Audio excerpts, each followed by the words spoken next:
It's 6:20 p.m. on September 8th. 33-year-old Colin Turner is locked in his garage. His wife, Bree Kuhn, forcibly trapped him inside their own house after an argument involving their 3 children. He decides to call 911, hoping for help, but things would quickly spiral into tragedy. Sheriff's Office emergency. Hi, you guys have been out to my house twice today, and then most recently the deputy talked my wife into letting me in the house, and then she locked me in the garage and tried to break my arm when I was trying to get back inside. And then when I tried to What was that? You just shot me! Oh, I got the shooting with somebody. Jeep's driving. She just shot him. Immediately, the dispatcher realizes the severity of the situation, rushing officers to the scene. However, these officers have no idea what they are blindly walking into, because Kuhn isn't just anyone. She is a high-ranking officer in the U.S. Navy. But to understand how things escalated this far, we first need to look at the events that took place prior to this call, because this wasn't the first time police showed up to Bree and Colin's house that day. In fact, police had been to the house 2 times prior to the shooting. The first 911 call would be made by Bree at 12:53 p.m., where she would make a worrying claim. Sheriff's Office emergency. Hi, can I have a police officer come to my house? 6184. Okay, what's going on? My husband pushed me up against the wall and threw me on the floor. Okay. Does anyone have any weapons? No, there's none in the house. And what's your first and last name? Bree Kuhn. I don't want him to take my daughter. Okay, give me one moment so I can have my deputies on the way, okay? Don't hang up. Police immediately rushed to the scene. Upon arrival, however, they were met with an unexpected sight. Colin, Bree's husband, was seated outside, already waiting for them, not Bree, who had made the 911 call. We talked to you guys separate. His daughter, if I go inside, when we go inside and talk to you. She's got a shotgun and her pistol in the bedroom with her. Okay. And my pistol is on the dashboard of my truck. I'll put it there all pretty for you. Okay, you stay out here, man. I'm stolen. Her name's Bree. Her name's Bree. She's got both the kids in there with her. Alright. Do me a favor and lift your shirt up a little bit. Yeah, of course. So why don't you give me a rundown on what happened during your argument? Alright, so she called you right now because she figured out that I want to take my kids to my parents' house in Georgia. More for me, I guess, me to have a break from her. A little bit of backstory. In March, she tried to after she was inpatient, and then she was outpatient group for a while. She got kicked out of that group. So she was diagnosed with borderline personality disorder in March or April. Got kicked out of her first therapy group, got kicked out of her second therapy group, and she skipped her last 2 individual therapies. Okay. Well, so what happened today causing her to pick the phone up and call? I guess she called 911. I didn't look. She found out I was packing my car. That's what the upset was. Yes. That you're going to Georgia to see their grandparents. Yep. And then is she was she allowed to go? Like, did you plan on her coming? No, I didn't plan on her coming. Okay, you're just gonna do it, take a break? Yeah. And they're your kids, right? They're my kids. Okay, y'all are married, had kids? Married. They're your blood? They're both of our kids, and then I have a stepdaughter who's probably gonna be here in about 45 minutes from school. Okay. And my stepdaughter is fully hers legally, and she told me before, if Kylie's my 12-year-old, she said, if you take, I can't stop you from taking the little kids, because they're yours, but if you take my 12-year-old, I will press charges. Colin clearly fears for his kids' safety because of Bree's mental health, and he tried to take matters into his own hands. He had decided that taking the kids away temporarily would be best for them, but Bree refused to let this happen. This morning, my laptop was missing. Been all around the house for it. Finally, wait a minute, the dishwasher was running all night. With my fucking MacBook in the dishwasher. It's a $2,500 computer. So it was the start, well, I guess, culmination of a long bad path. Okay. And cut me off from all the credit cards she has control over. She's the primary breadwinner in the family. It's worth noting that Colin had also been in the Navy, but had retired early. With little financial support from him, Bree took on the responsibility of covering the family's expenses, and her job as a high-ranking Navy officer became the primary source of income for the family. Perhaps that's why she felt entitled to take away all of Colin's credit cards. But that would not be the only thing she tried to take away from him. It's not healthy for the kids to be around it. She's made repeated comments to the kids, both the 3 and 4-year-old, since, well, today. When police are coming to save us because Daddy hurt Mommy. First of all, I didn't. Second of all, you don't tell a child that. Sure. Was at any point in time, did it get physical?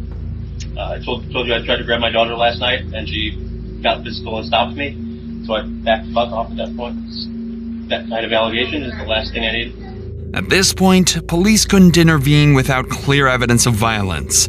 Colin denied laying hands on Bree, and with no visible injuries, signs of a struggle, or immediate threat, officers decided to leave the residence. But just before they left, Colin made a chilling remark. It's going to be the first who crosses the line, you know? It sucks, man. Yeah. Well, we can't be getting too far into people's lives. I mean, if a crime occurred, yeah, good to go. But Like what? A crime occurred. So if she slapped across the face and you got claw marks and a red handprint on your cheek, that's different. You say, yeah, she slapped me. I believe you. I see the handprint. I almost wish.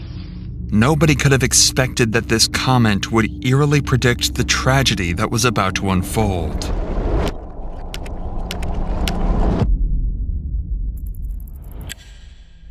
Dispatch would receive a second call at 5 p.m., just 4 hours after the initial one. But this time, from Colin. My wife has locked all the doors and said I'm not allowed to come in. So I'm outside with my daughter screaming that she wants to go inside and I can't.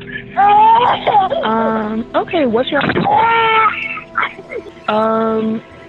Yeah, y'all have already been out here once today. Yeah, and you said that now your wife is not allowing you to come outside? Come inside, yeah. Come inside the home? Yeah. Okay. Isn't there like another child home as well? Yeah, Right? my Another child? 4-year-old's inside. She said he's napping, and my 12-year-old stepdaughter is inside. At this point, Bree has chosen to lock Colin out of the house, along with their 3-year-old daughter. And with the couple's arguments becoming increasingly tense, the police return to resolve the situation. Hello. Yes, sir, indeed. What can I do for you? I'm Deputy Glenn with North County Sheriff's Office. Hey, my wife won't let me in my house. Okay, is this wife? Yep. So, Okay, can I talk to you over here? Yes, ma'am. Hey, can I just have you wait right there for just one moment, okay? So what's going on today, sir? she's got mental health stuff going on. I was trying to leave for Georgia, get a break from her for me and the kids earlier today. And I called you guys. Took my photo ID, all my access to money and everything. Okay. And then took the kids inside and locked me out. So I've been locked outside in my driveway. Okay. For the last couple hours. You live here? Yeah, we're co-owners. We both. Okay.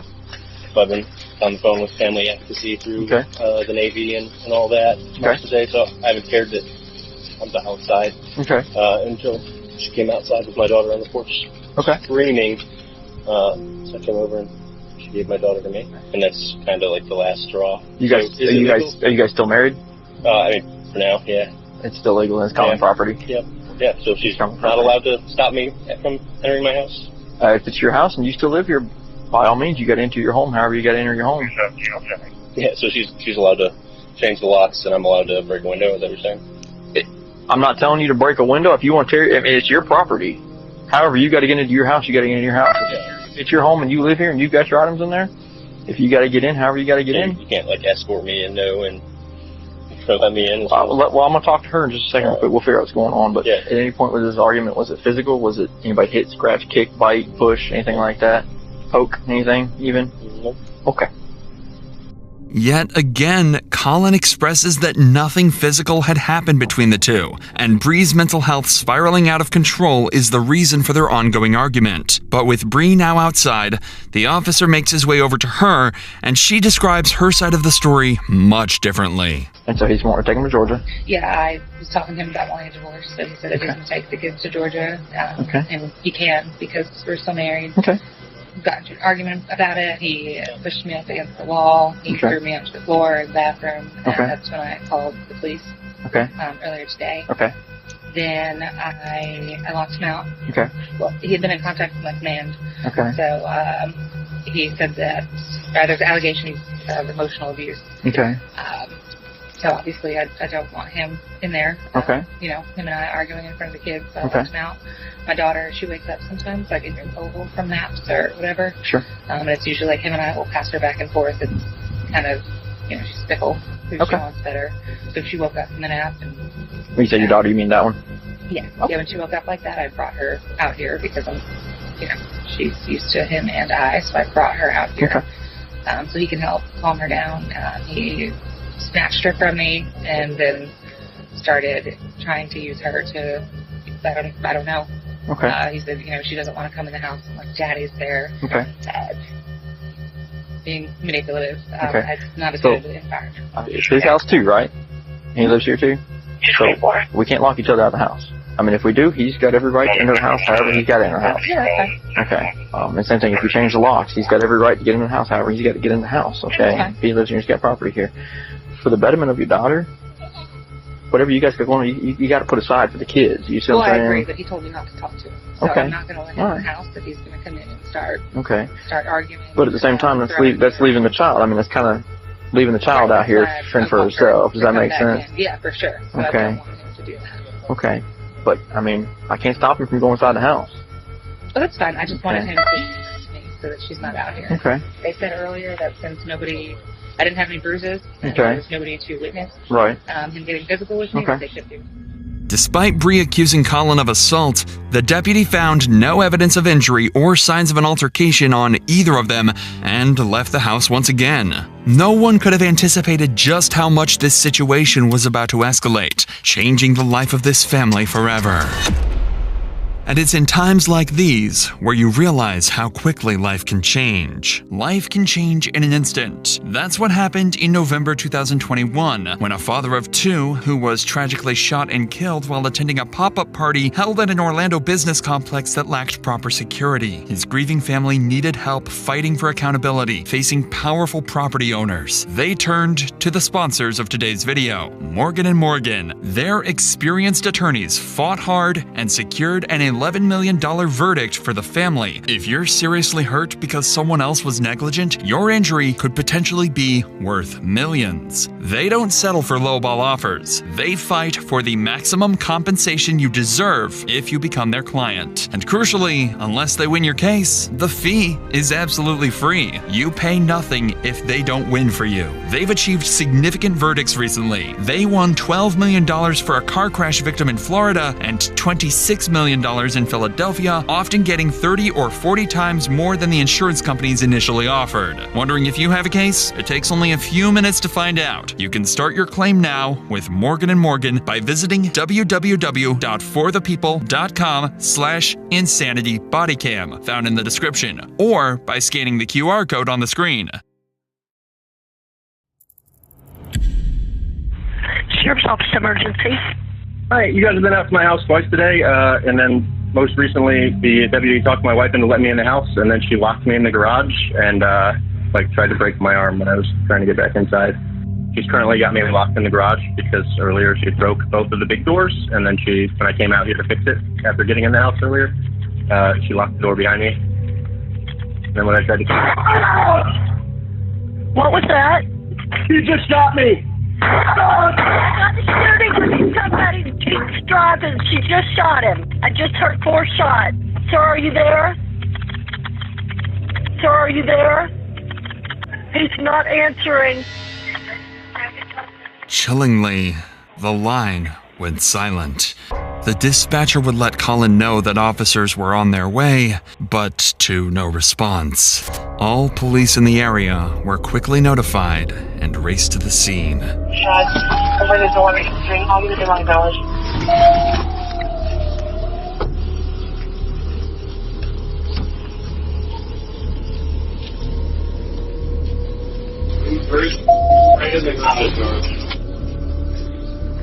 Anybody else in there? Can we open this? Police would arrive just minutes later, but by then, it would be too late. Colin was found deceased in the garage, lying in a pool of his own blood. While forensic investigators processed the scene, other officers secured Bree, who appeared to be in a state of shock. This is hold on. This is Deputy Lohawk. Come here, sweetheart. It's okay.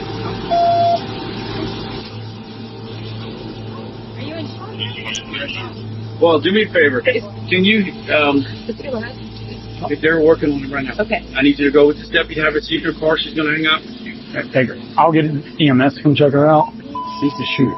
Where's your kids at? Right, that's my oldest right there. Okay. She's 12. Her dad's name is Runner. He's in the DEA. Okay. All right, have a seat. Have a seat. Yes.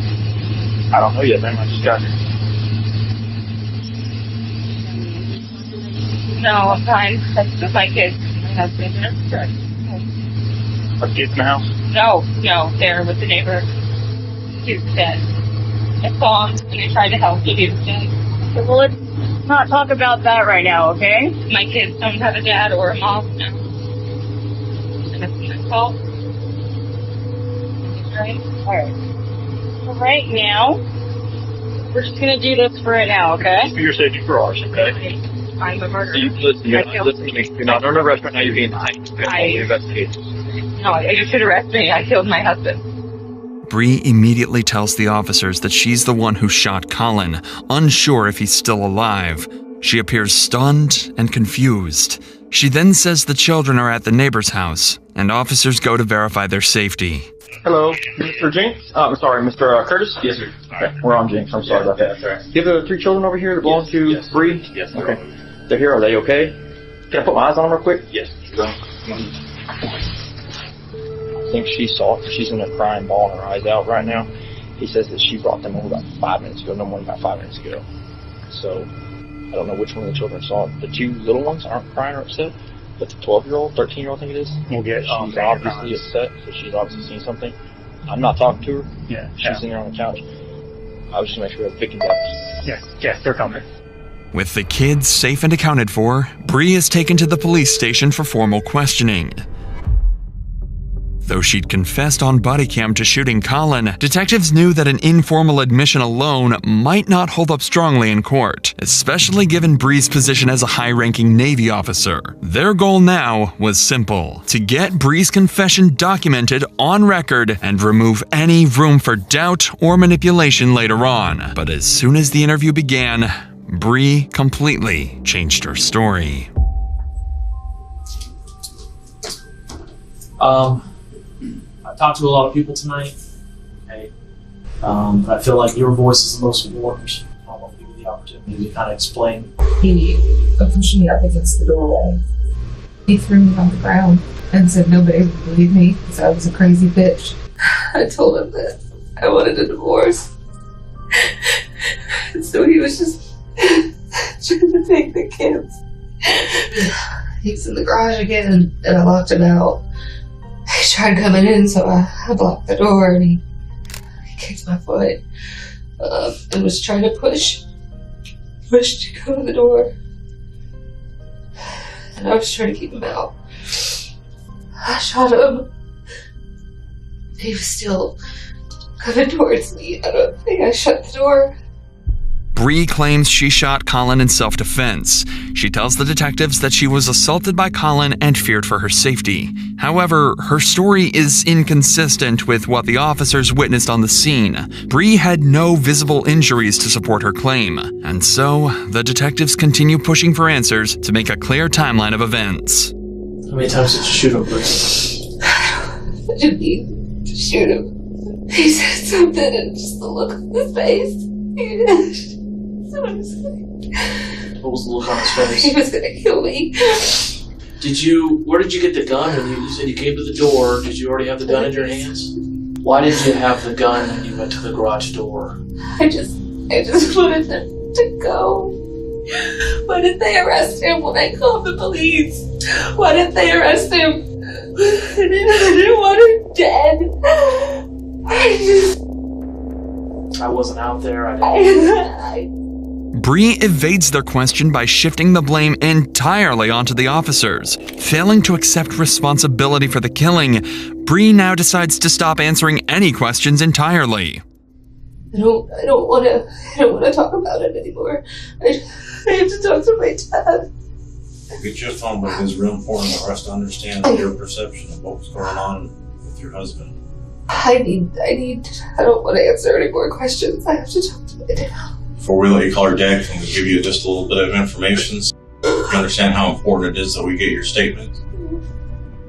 Bree, he was on the phone with 911 when this happened. Okay, so we have an audio recording of when this happened and what was going on. Okay. The only thing that we have on that recording is your husband talking to our dispatch saying that you locked him in the garage. Your husband is calm. Okay. And then the second later, the door opens, one shot goes off. He tells our dispatch, she just shot me. About 5 more seconds go by and 3 more shots go off. Okay, that is very important information, but we can only see so much of it. It was me.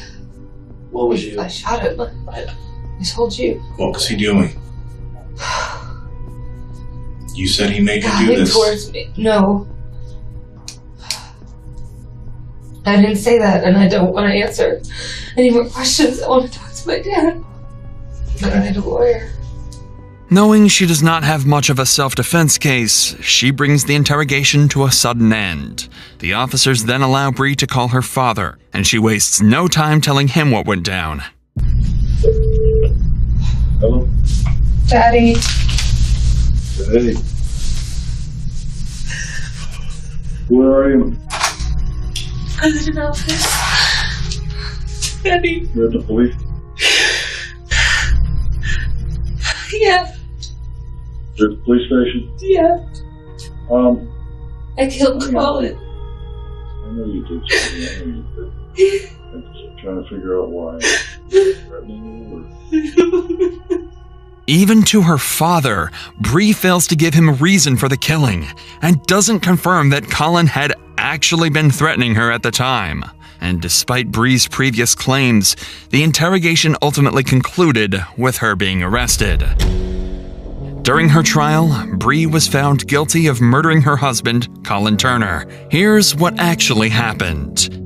After the cops left following their second visit, Colin entered the house to collect his belongings, which Bree had taken from him hours earlier. When Colin stepped back into the garage, Bree locked the door behind him, trapping him inside. It was then that Colin messaged friends and family before making the 911 call. During the call, Bree returned, opening the door with a gun in her hand. While Colin was still on the phone and Bree stood behind him, she fired 4 shots into his back, leaving him with no chance of survival. In September 2024, Bree Kristen Kuhn was convicted of first-degree premeditated murder and sentenced to life in prison without the possibility of parole.